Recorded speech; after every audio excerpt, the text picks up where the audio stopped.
Ya, kalau Pak Ganjar tidak ke putaran kedua, Bang, karena masih ada kemungkinan seperti itu.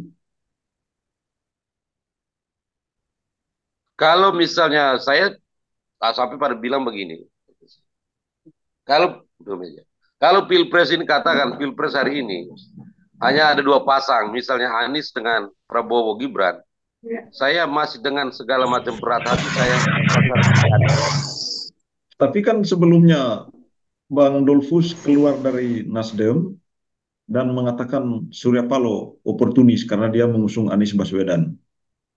Ya, ya artinya kan kita begini, kita ini kan memilih dalam situasi minus malum ya. Kita memilih yang buruknya lebih sedikit lah.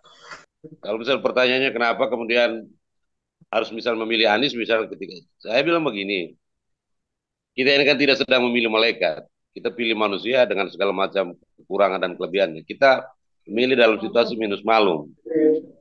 Kalau dalam pertimbangan-pertimbangan minus malum ini, kita butuh orang yang jeleknya lebih sedikit lah.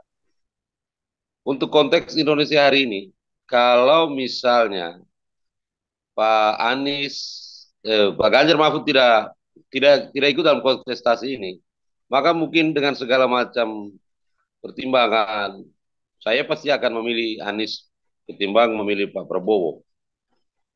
Itu pertimbangannya soal rekam jejak, eh, soal siapa mereka itu. Karena buat saya Prabowo ini tetap menakutkan.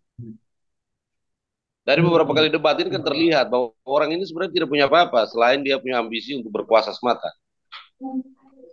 Jadi kita tidak bisa menyerahkan negara yang begini besar dengan penduduk yang begini besar terhadap orang yang hanya mengedepankan soal ambisi tanpa konsep, tanpa gagasan, tanpa ide apapun. Bahwa soal itu nanti terimplementasi atau tidak gagasan visi misi segala macam itu nanti. Tapi sebagai publik, ketika saya memilih produk, misalnya saya harus melihat dari luarnya kan harus kelihatan. Nah, kalau ini Bukan, hanya bukan Bagaimana karena sudah dengar? bukan karena Pak Prabowo memilih Gibran sebagai wakil. bukan soal itu, bukan soal Gibran, bukan soal itu hal lain lah. Itu hal lain yang kemudian menguatkan keyakinan saya bahwa ini bukan baik. Mereka ini tidak bukan pasangan yang cocok untuk memimpin Republik ini.